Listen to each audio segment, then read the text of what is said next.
पाहुयात राज्यातली बातमी। राज्यात पुन्हा राजकीय भूकंपाची चर्चा रंगली आहे। शिंदे सेनेच्या मंत्र्यानं नेमका काय दावा केलाय? ठाकरे आणि शरद पवारांच्या राष्ट्रवादीचे आमदार नेमके कोणाच्या संपर्कात आहेत? पाहूया या रिपोर्टमध्ये। राज्यात पुन्हा एकदा राजकीय भूकंप। ठाकरे पवारांचे आमदार फुटणार। शिंदेंच्या मंत्र्यांचा खळबळजनक दावा। राज्यात पुन्हा एकदा राजकीय भूकंप होण्याची शक्यता वर्तवली जाते आणि याला कारण ठरलंय मंत्री उदय सामंत यांनी केलेला एक खळबळजनक दावा। ठाकरे सेनेचे अनेक आमदार शिंदेंची भेट घेतात असं म्हणत सामंतांनी ठाकरे सेना व शरद पवारांच्या राष्ट्रवादीचे आमदार येत्या 2 महिन्यात फुटणार असल्याचा दावा केलाय। तर दुसरीकडे निष्ठेवर तुम्ही बोलू नये, शिंदेंना भेटणं पाप आहे का, असा सवाल ठाकरे सेनेच्या अंबादास दानवेंनी उपस्थित केलाय।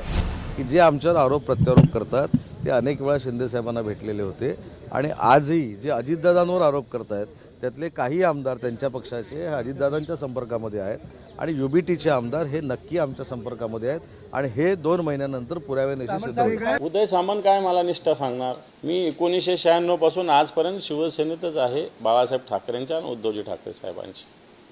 त्यामुळं उदय सामंतांनी निष्ठेच्या गोष्टी मला सांगाव्या नाही आणि शिंदेंना भेटणं काय पाप आहे का?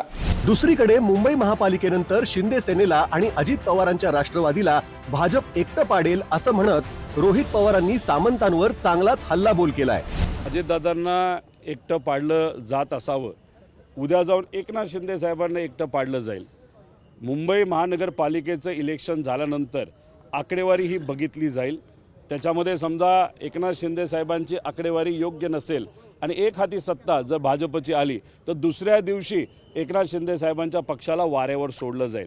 फक्त मुंबई महानगरपालिकेचं इलेक्शन असल्यामुळेच एकनाथ शिंदे साहेबांना अजूनपर्यंत हात त्या ठिकाणी लावला गेला नाही। गेल्या काही दिवसांपासून राजकीय भूकंपाची जाहीर वाच्यता करण्यामागे शिंदे सेना आणि ठाकरे सेना आघाडीवर आहे।